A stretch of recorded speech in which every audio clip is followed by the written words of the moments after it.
Hey listeners, did you know that YogiTriathlete offers endurance coaching for body and mind? We offer personalized training plans for endurance sports, wellness and mindset, nutrition and recovery guidance, and race preparation and strategy, all within the supportive community of Team YogiTriathlete. So if you're ready to conquer your fitness goals and push your limits, our endurance coaches are ready to guide you on the journey to peak performance. Go to YogiTriathlete.com today to set up your free 30-minute discovery call and embrace a future of strength, stamina, and achievement. Your goals, our experience, the perfect match for unstoppable success. I know that I'm on this earth to heal people, and I'm meant to walk that path. And I think everyone deep down knows that they have a path for them. We just got to let go of self-comparison, putting ourselves into a hole, and attune to our spirit, and take that time to meditate and pray and do whatever it is that feeds you to tap back into that side of yourself. I didn't want to miss out on anything. And I guess that goes to how I am today, which I don't want to miss out on an opportunity to better myself. And that, to me, getting up early in the morning is me winning. I'm already ahead of how many people out there. Endurance sports taught me how to keep going, how to push through pain. And sometimes you really need to do that, right? Endurance sports taught me how to endure. But yoga taught me how to relax within that breathlessness.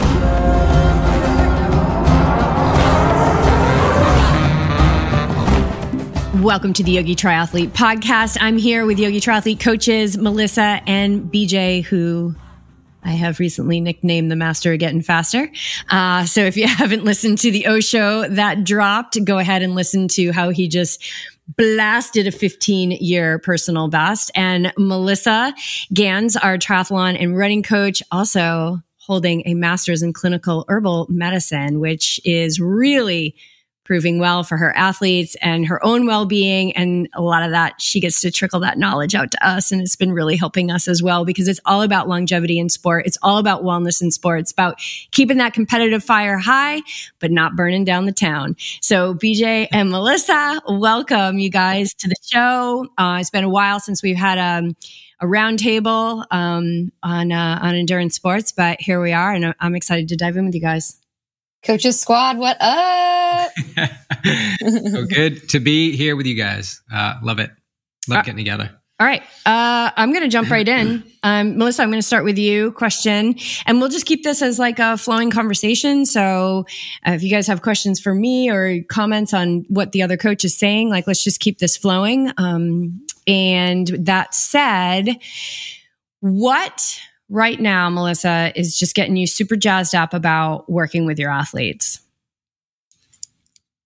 I've been super jazzed about getting them feeling a sense of vitality back. So I have quite a few athletes who are women in, let's say, 40s, 50s, who are kind of at an interesting time in life where they're either in perimenopause, menopause, and still have really big goals. And I think it's one thing to be able to coach the body and do the workouts and have that physical aspect of training, but when you can combine other things in the mix to have a person feeling super healthy and spicy in their strong body to be able to execute those workouts, that's so rewarding on its own.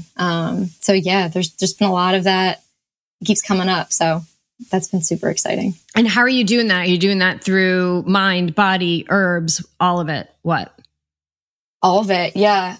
Meditation for sure. And then a lot of it has been working with herbs and diet as well. I know on the Women's Wellness podcast, we talked a lot about phytoestrogens, and for myself too, as a female in the sport, there's a lot of ways to balance all the different life cycles we go through, and then monthly cycle as well. So a woman who's heading into menopause may have low estrogen, low progesterone that mimics the same thing you see in PMS. So even for myself, there's just this constant reoccurring theme of me using the same herbs, with my athletes that I'm using on myself as well. I can just kind of attune my training to my cycle and be able to keep going really strong.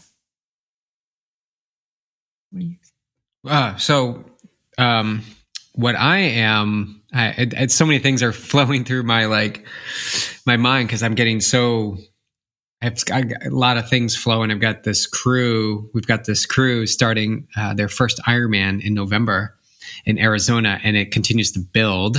You know who you are. You're listening to this. You know you're going to pull the trigger on signing up for this race. But I'm really excited and jazzed to be connecting moments with athletes where their desires and their dreams and beliefs are bumping up against the action that's necessary to take in order to achieve them.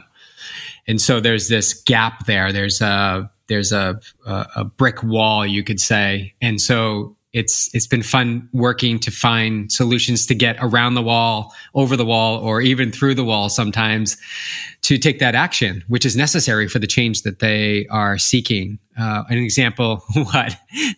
Yeah. You just got to keep poking that wall, shift it 6 inches left every workout, fill the cookie jar, and it'll go away. Yes. And then pull upon that cookie jar when you get to those moments. Like I had a moment in my race. And Clark is dreaming over here. He's dreaming of us, we've learned. He's dreaming of his humans, his owners. I think that's what BJ made up. If he's dreaming of Jess, BJ, let's face it. Yeah, I'm second fiddle. He's dreaming about you going away again. Not nice. But yeah, I think one of those moments is waking up in the morning. Like I think a lot of athletes are struggling with snooze, like hitting snooze or that alarm clock, or justifying that they didn't get enough sleep the night before, so they need to sleep in and push their workout to later, and then the workout gets pushed to later, and then it rarely happens. So what we're doing is working with acknowledging this is happening. Like, let's acknowledge this is happening, and let's ask if this is something we want to work towards fixing, or begin to not have it be so have so much control over the way that you navigate your training sessions. So yeah, I really am butting up against that moment right there, which I think is a lot to do with performance on race day. It has something to do with the intervals and pace structure and the actual workouts, but I think a lot of it has to do with the way that we approach it mindfully, and are we engaged and present to what's in front of us, and are we okay to accept it and begin to work with it, or are we shutting it down and falling to our habits and practices that have not helped us move forward? So I've been doing a lot of that lately. Yeah. And I think that's it's the resolve, it's your resolve to achieve your goal. And that's going to require you to get out of bed and do workouts that you don't feel like doing. And, I think different things work for different people, right? We're all kind of our unique own breed, but then I think we have categories. We have the fiery people. We have kind of those really grounded, earthy people. We've got, more that are just yeah, I'm going to do it all. I'm going to do this and I'm going to do this. And they're just enthusiastic and excited. But I think we all kind of come up against, our own obstacles. And, Melissa, how do you work with that? Have you had that with athletes, or even yourself at any time in your life? Getting out of bed to get those workouts done in the morning, or that tempting, which for some people it's tempting. If you've listened to this podcast, that snooze is right up there with storage units for me. I don't get it. I think it's like a horror show. You wake up and then you hit a button and then you're just waiting 9 minutes or whatever to get disturbed again. You might as well just get up and take your time waking up. But anyway, have you worked with it? And how do you do that? Yeah, a couple of things coming up. I just want to say, because this has been with my athletes and then just people I train with as well. If you're on the East Coast and it's mid-June and you're hitting snooze at 6 a.m., you're submitting yourself to 2 forms of suffering. One is the guilt of all day having to think about the workout that you snooze through. And 2, the extreme pain of the heat that you will endure at 4 or 5 p.m. There's no getting around that. That's one way to get race ready is mail yourself. And then I'm thinking about, like, with some of my athletes, I had one woman I was working with who was really good at waking up early. Like, she's like very consistent at it for a very long time. And she fell out of the habit and wanted to get back into it to do long training sessions in the morning. And as a way for us to kind of ease into that and essentially like change her whole schedule, we started out with just 15 minutes every morning of some type of strength or yoga, just to kind of get the body used to that adjustment. And then it was almost like, okay, now that we're kind of in this flow of getting up and getting to it, now we can start doing some of the bigger workouts. But I will say this getting used to it thing was, I want to say 5 months out before a race. So if you are far out from a race and want to develop a habit, do it then. But if you're quickly approaching something, you kind of just got to bite the bullet and think about what your why is that's going to get you out of bed in the morning. Yeah. And I think it works differently. I want to know, BJ, like what works for you. But something that came to me, I did a podcast on it for Awake Athlete, was just this realization one morning where I had gotten up really early. I was writing Awake Athlete, the book at that time. And a lot of that book was written at 3:45 in the morning because I still had training and I still had a business to run and I still had athletes to have calls with. And so it was the epitome of find the time or delay it for, another decade. And I just knew it was the time. And so it was one of those early mornings. And I just had this like victim mentality of like, nobody's getting up as early as me. Nobody has as much to do as me. Like nobody, only me. And I was watching that and I realized in that moment, it was like, well, hold on a second. There's something else here that's very neutral, that's really just held in place. And that's my commitment. So when I signed up for this race, or I said, okay, this is the year that I'm going to publish the book, I made a commitment. And my commitment just kind of holds steady there. It's like the observer that says, and this sounds harsh, but it's not harsh. It's like, I don't really care what you feel like or don't feel like doing. Like, I'm not really concerned about what time you have to get up in the morning. You're going to do what you need to do to get it done. And trust that, a 15-minute nap after 5 hours of sleep, a 15-minute nap in the middle of the day can just revitalize you so quickly. And you don't know how you're going to feel. And that was also changing my relationship to sleep and the idea of I needed this many hours of sleep. And that was really remedied by this idea of like just checking in the moment. Like, okay, I had 4.5 hours of sleep last night because I was, woke up in the middle of the night and was really stressed and blah, blah, blah. But the fact is I feel fine right now. But if I keep perpetuating this thought that I only had 4.5 hours of sleep and I'm not going to be, then of course it's going to be what I believe it to be.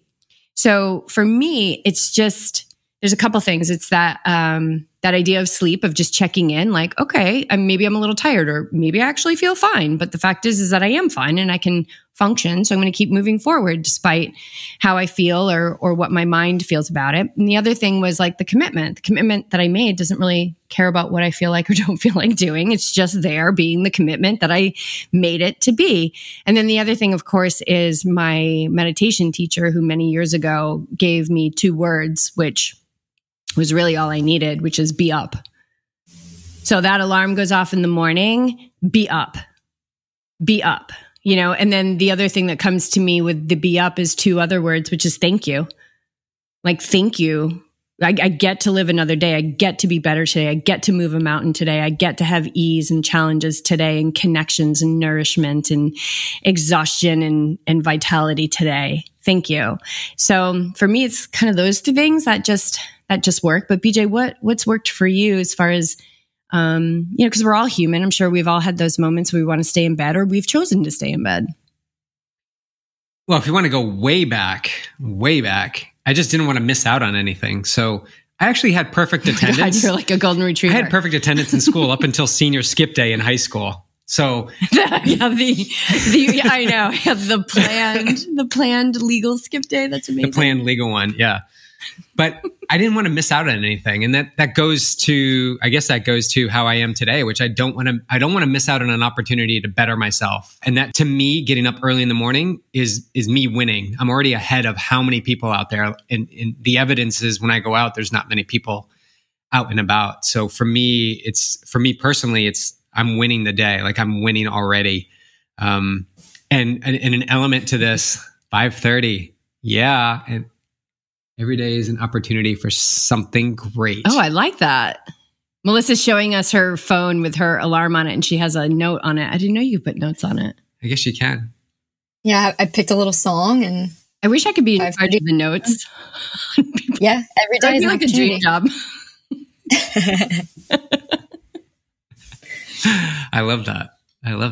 Yeah, the alarm, getting up. I have snoozed before. Like, I had snooze and used it, but in the most recent decade, probably not. But to tie this into belief that you guys were talking about, it's what we believe. So if I believe I need 8 hours of sleep in order to function during the day, your belief is really powerful. So if you don't get 8 hours, you're already falling into the belief that you created that says, now I'm not going to have a productive day.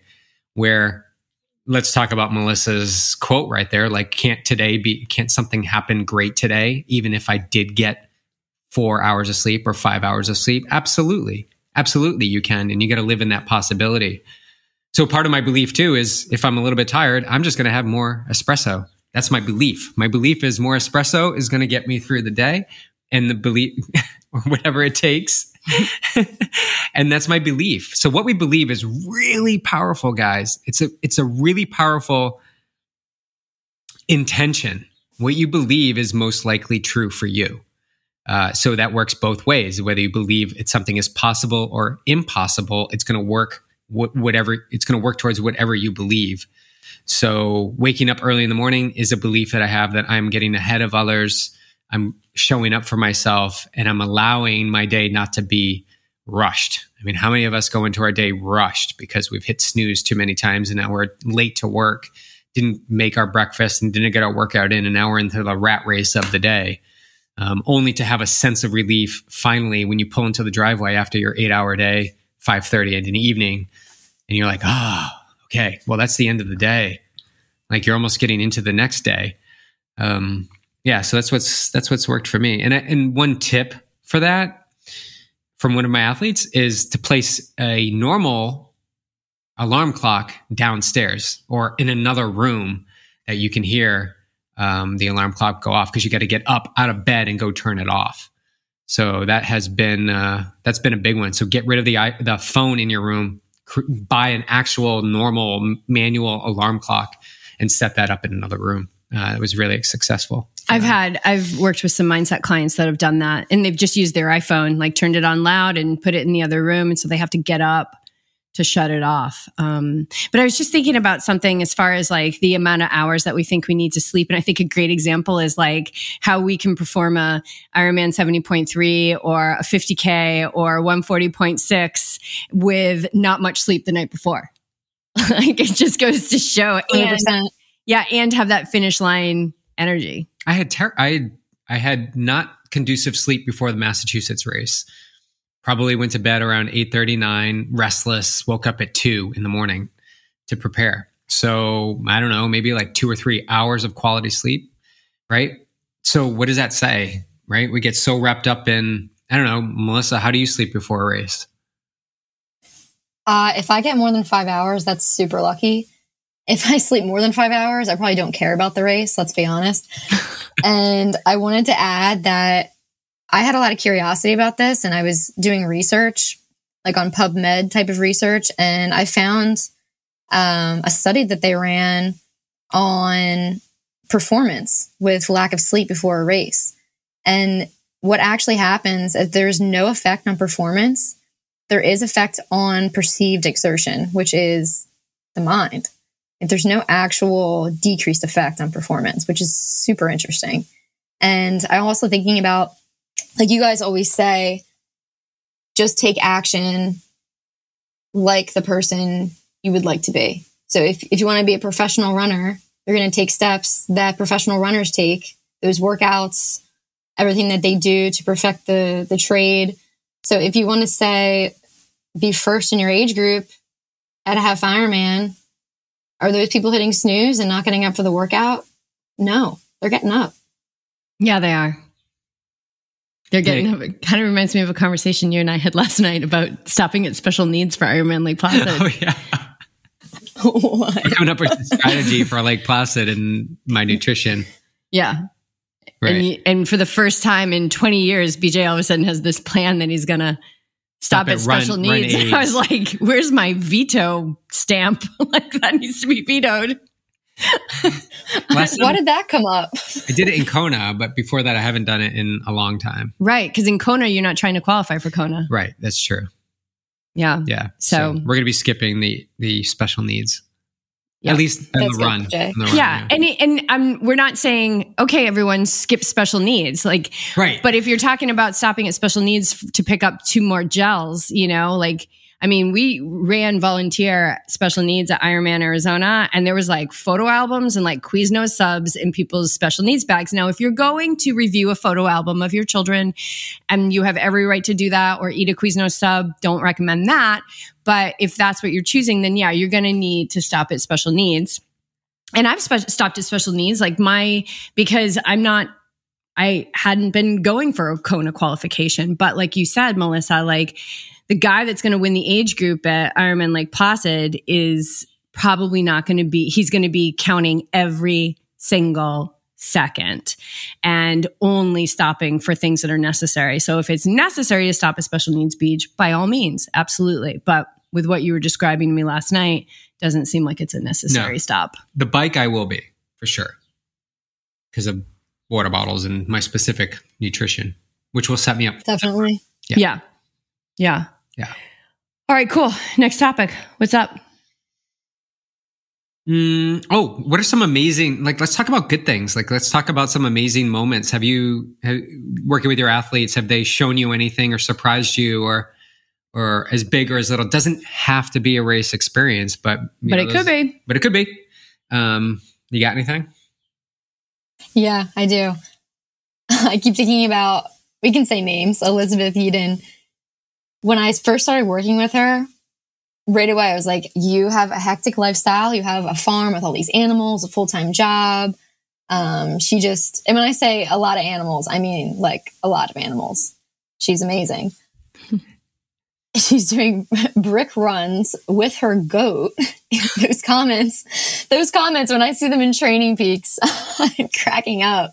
And I'm cracking up because I'm such a type of athlete. Like, when I especially in the winter, like when I'm away from 70.3 season and I really just want to have fun and go rogue, like I definitely do that because I think that's what keeps you going in the sport, like finding your joy in that way. And she's doing that left and right. And it just makes me so joyous to see it through her. I love the find a way athletes. The ones that on paper says there's no way that you're going to be able to do this. And I love when they come to us and say like, okay, there's no way I can achieve this lifestyle. And I literally have 6 hours a week to train. What do you think? And we're like, welcome aboard. Let's do this. Cause it's about quality, not quantity. And then if you're carrying your mindset training throughout your day, you don't have to spend any extra time on mindset training because you're realizing that there's nothing outside of mindset training. And then mindset is ultimately what is going to be the biggest factor in the achievement of your goal, for sure. What about you, BJ? Anything you want to celebrate? I feel like there's something really cool that's probably happening as we're recording this podcast. Yes, I just snuck a peek. 1.2 miles left for Aurora to finish the Tahoe 200 miler. That's so cool. 5-day race in Lake Tahoe, 38,000 feet, I believe, total, 200 miles, sleep deprivation, organization of pacers and fueling and sleeping when they can. And it's blowing my mind. she's less than 2 miles to go to finish. And I think the cutoff is tonight at 6 p.m. So she is definitely going to come in well under that. And what an amazing feat. This is someone who also has led the way in our team on the 30-day running challenge. We took our plank challenge. She took our plank challenge and made it a running challenge. So on day 1, she runs 1 mile. On day 2, she runs 2 miles. And then through that month, all the way up to the 30th of the month, she's running 30 miles. So it was after running 29 the day 28. before, 28 the day before. I love it. Like, we thought the plank challenge was legit, pretty legit. And then she was like, but let me take this one step further. Here's the next level, guys. When it came, I think there were 31 days in the month. On day 30, she felt like that was good enough to take a rest day. So she took a rest day the next day, even though all she had to do was finish the 31 miles to make it complete. She took a rest day and then she went out and ran the 31 miles. So that just shows the detachment, but the commitment to the goal. And so, she's literally out in Tahoe right now, just about to finish. It's so amazing. Yeah, that lights me up. Melissa, what have you in recent months realized about yourself, either something new or that you're functioning or breaking through to a new level? That's a good one. Well, I just left my full-time job 3 weeks ago. Hey. I'm having like a lot of my old creativity come back that I haven't seen in a long time. And it's been giving me the opposite of what I thought. Like I thought I'd leave my job, I'd feel all this new creativity, and then just start going gung-ho into the next thing. But actually what's happened, I left and I was like, I haven't really like taken a breath like this in so long. So it's been 3 weeks now, and I have been doing stuff to like set up that next step, but I haven't been super aggressive with it just because I feel like I'm kind of like reconnecting to my like essence right now.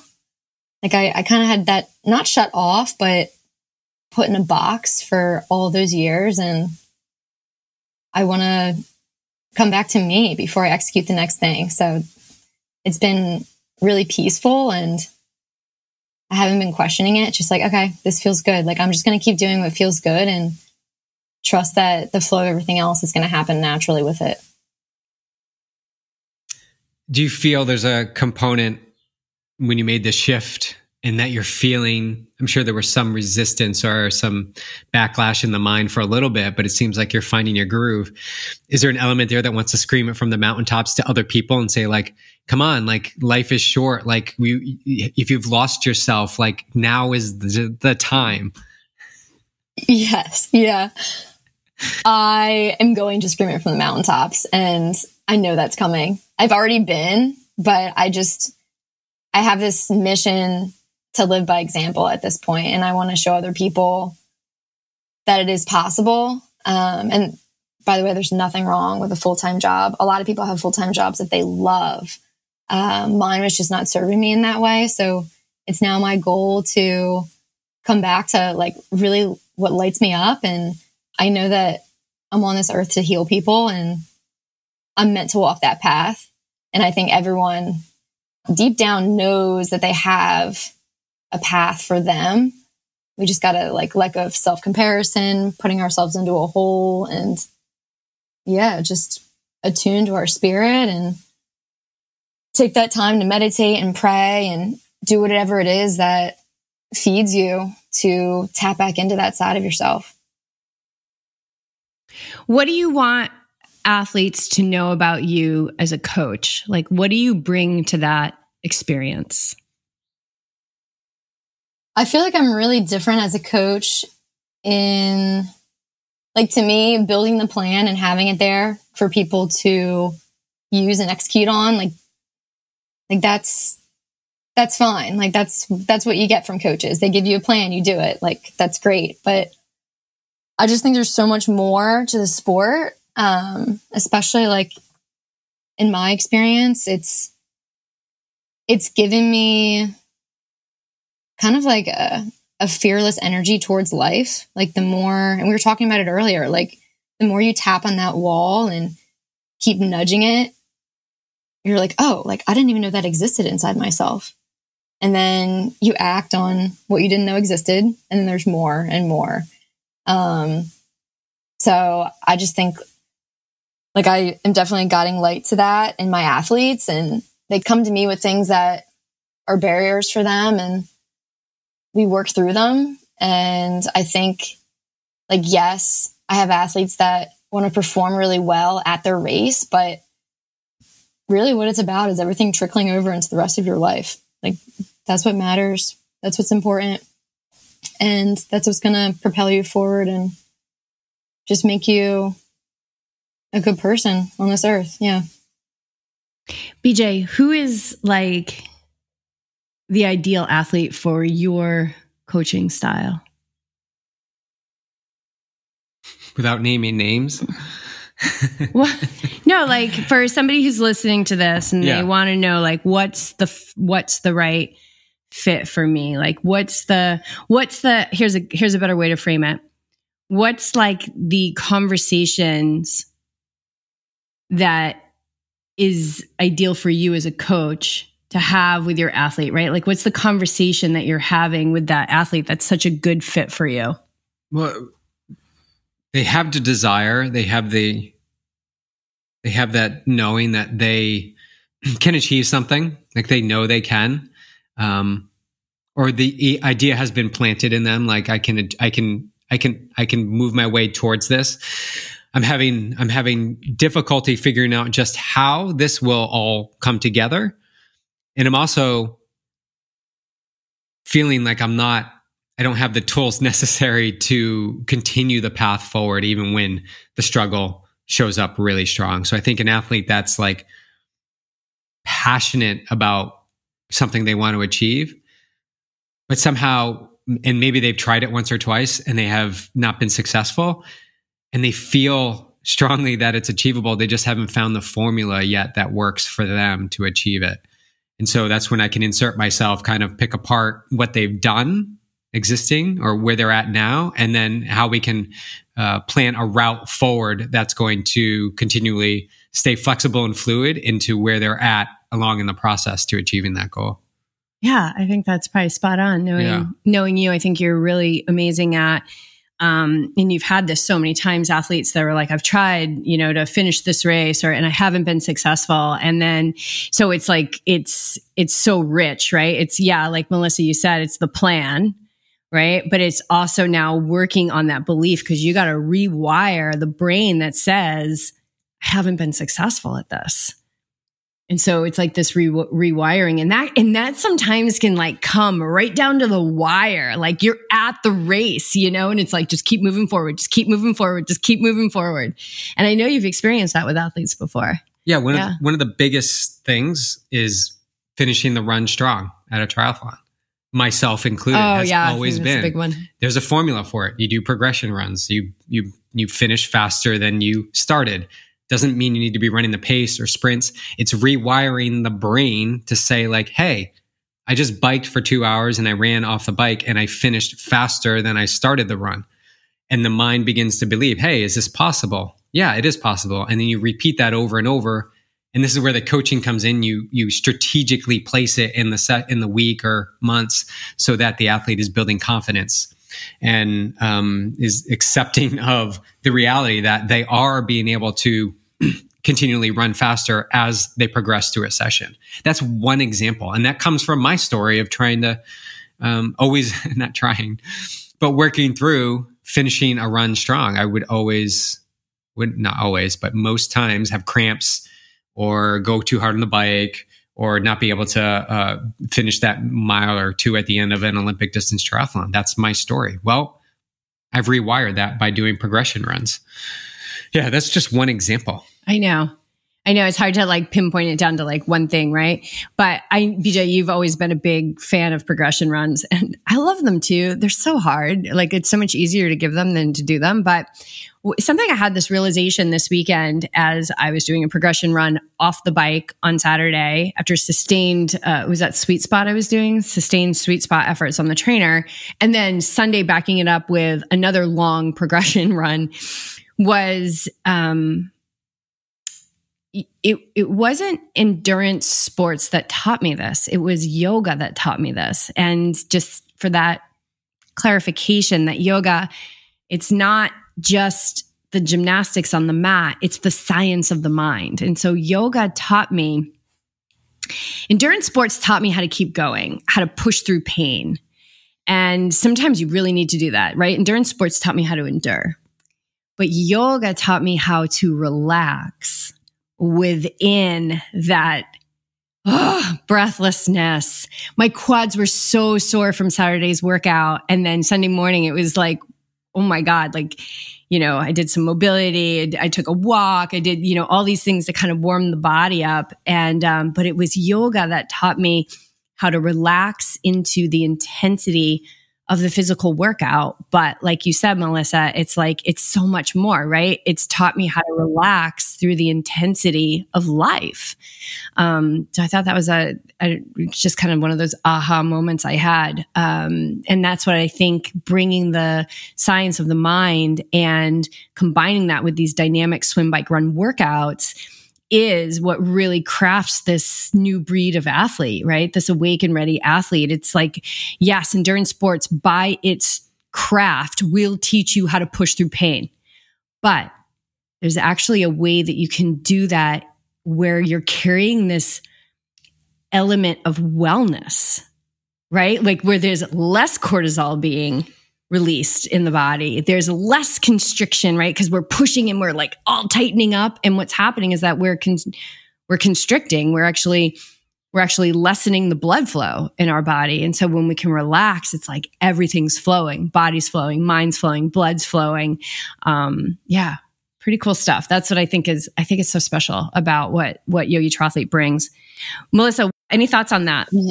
Yeah, I just am thinking about like the strongest races I've had is when I'm relaxing into those, we'll call them like edges. And I've actually cried on the run of a 70.3, like in Finland, I cried.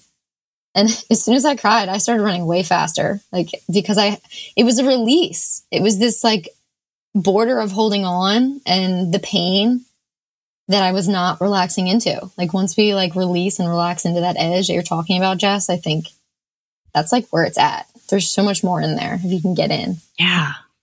What's a workout? So Beach loves progression runs. I love how yoga teaches you to relax into the intensity. What's a workout that you love to give to athletes, or something that you think is key leading into, long distance racing? 5 by 1K off the bike, 100%. Yeah. And it's not one that you do all season because it is tiring, like, especially because when you ride, especially here, like when you're doing 1K off the bike at 11 a.m. and it's 85 degrees and 90% humidity, like that shit hurts, but it works so well. Like every time I've done it and have had athletes do it, even the weekend before a race, I've had people do it. And it just teaches you that, like, yes, you can. And you always have like race energy to give when you get off the bike. Like you're loose, you're ready.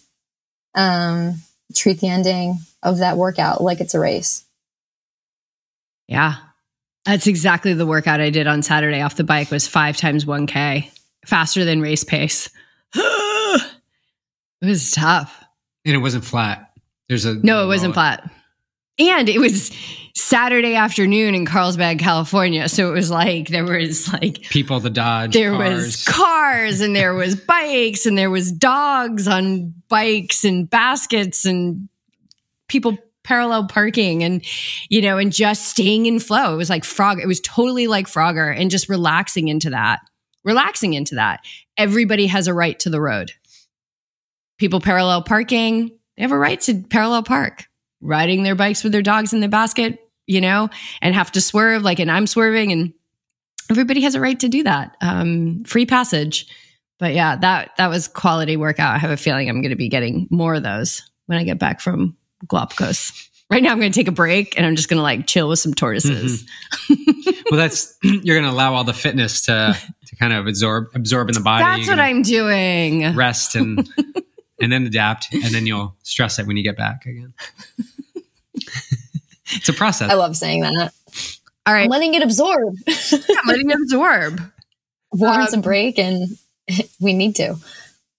Yeah, it's funny because one of your athletes is coming to the Galapagos Islands with me, and she said, "What are you going to be doing for training down there?" And I said, "I'm not. I'm not planning on doing any training. However, I'm bringing my shoes because I'm bringing sneakers for the trip. And yeah, if I feel like I want to go for a run, great. But it's going to be yoga twice a day. We're going to be snorkeling, swimming, hiking. It'll be all the things. And so it's also I think this really speaks to consistency. I've never dropped the ball on my fitness, or even in the off season, I always stay in some kind of relative fitness where I could finish a half Ironman without being in the hospital. I probably wouldn't have my best time, but who knows, right? Anything is possible. So I feel training's been going well. And so I can do that, but also being there for the adventure, right? The Galapagos Islands, this is a once in a lifetime bucket list trip. And so I'm not going to be, this is the lifestyle, right? This is the so much more than swim, bike, run. It's I'm going to allow myself to fully experience this. And also I'm leading this retreat. So I have 10 people that I'm caring for, 10 people that I get to be connecting with. How's it going? Questions, concerns, connections, and being the leader of this trip. So, so I am going to go and fully enjoy it. And we'll see. Maybe I run, maybe I don't, but I also have lots of experience with taking those weeks off for retreat and being absolutely fine, because I'm filling my cup in a different way. And we know that race day is so much about the mind. Yeah. This is why you do the work. This is why you do the work. This is why you do the work. Melissa, how's your Ironman training coming along? You have months before it happens, but Ironman Arizona, we got Ironman Arizona coming up, and we've got quite a crew. 6 so months. If you're listening to this and you're training for Ironman Arizona and you don't have a community, or you're looking for a coach, oh my God, come join us, because not only are we going to be best dressed on the day because our uniforms are so amazing. Thank you, Zoot. Thank you, Kristen Mayer, for catapulting us to another level in fashion. And we're going to have an amazing crew there. And Melissa, you're one of those athletes that is going to be racing. How's your prep coming along, mind and body? Really well. I feel super fit already because I'm getting ready for Oregon. And I'm really confident in the mental training I've done this past year even. I was running with a friend. This was back in December. We had done a 50K and the conditions were pretty terrible. It had poured the day before and we were just kind of falling through mud for 32 miles. And I wish it was less, but the last 10 miles of that race was the Ironman shuffle. And I got a taste of that shuffle. I was like, wow, this really is something. I almost feel not that you're not alive, but I kind of felt like I left my body and I was just watching myself shuffle for 10 miles. I was like, all right, this is that groove. And then when I finished, I was looking for assurance. It was my friend Maddie. I was like, is that what that feels like? She's like, oh yeah. She's like, that last 10 miles is exactly how that Ironman's going to feel. I was like, perfect. I was like, we already did it. I love that part. So yeah, I've just been doing little things like that and it's good. I love that part where I've been describing it as you fall behind the moment and you just see your body as this machine.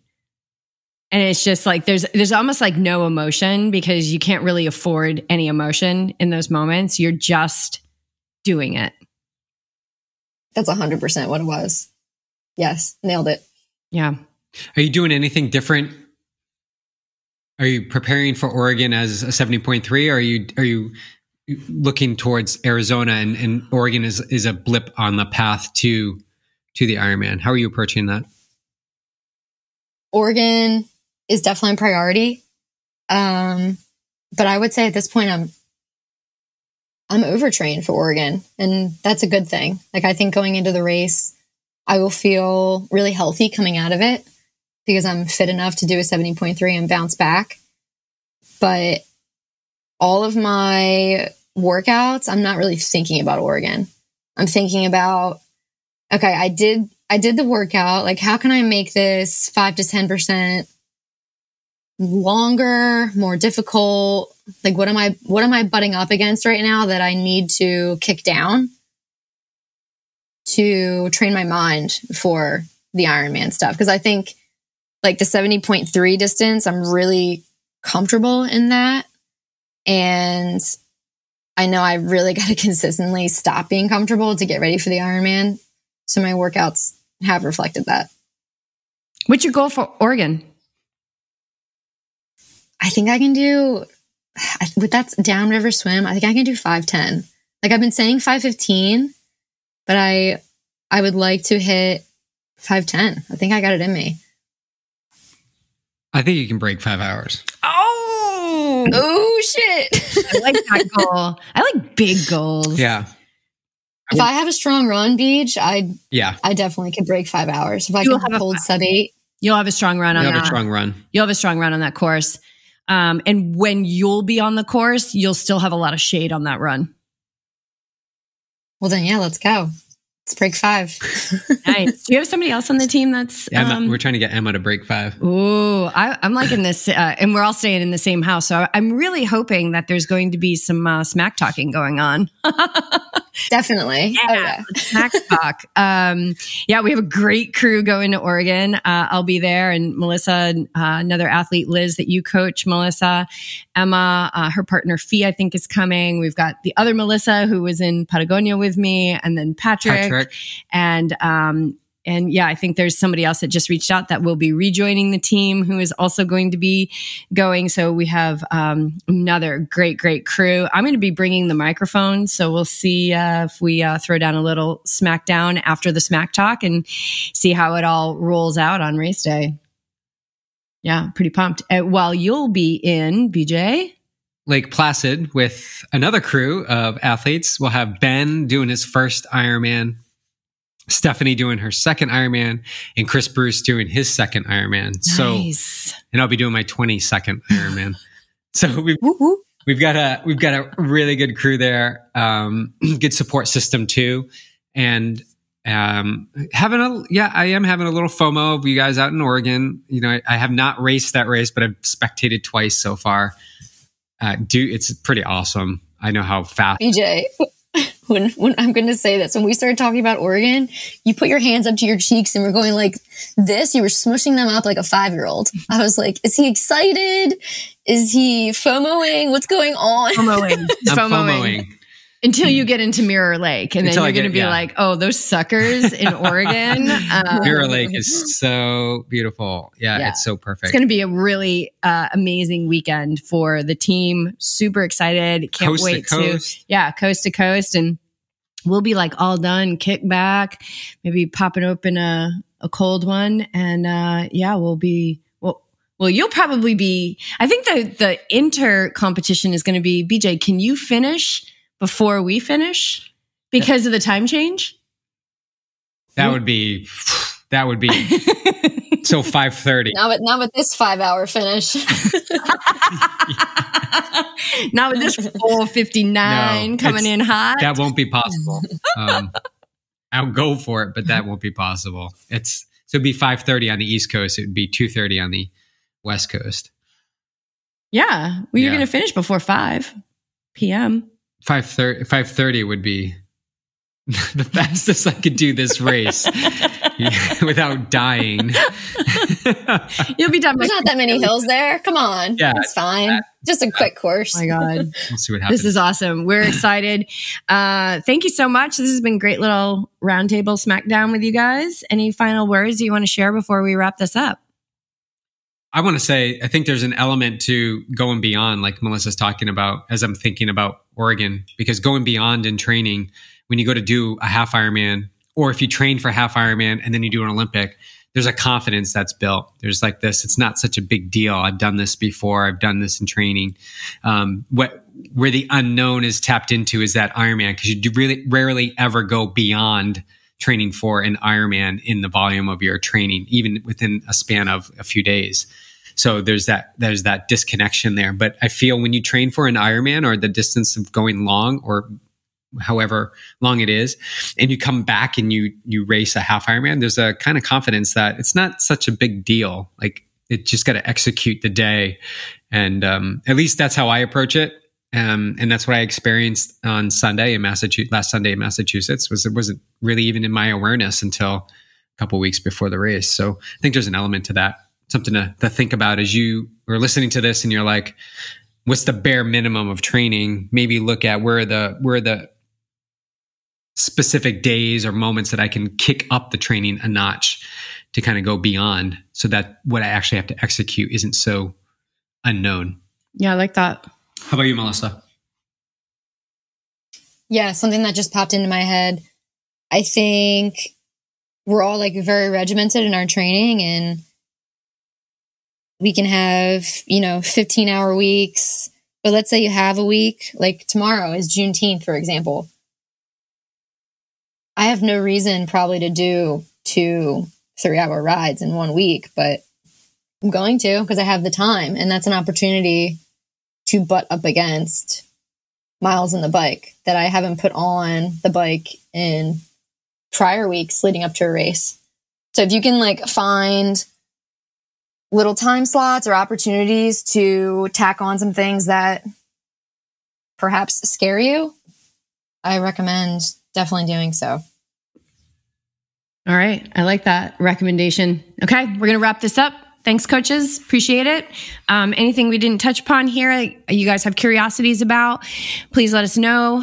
Go to YogiTriathlete.com. You can set up your discovery call with any of us. I handle the mindset training, and Beej and Melissa with triathlon and running, and of course, mindset and all the other amazing things that you guys bring to your training, because it's so much more than swim, bike, run. So yeah, thanks so much for being here, guys. And thanks so much for listening.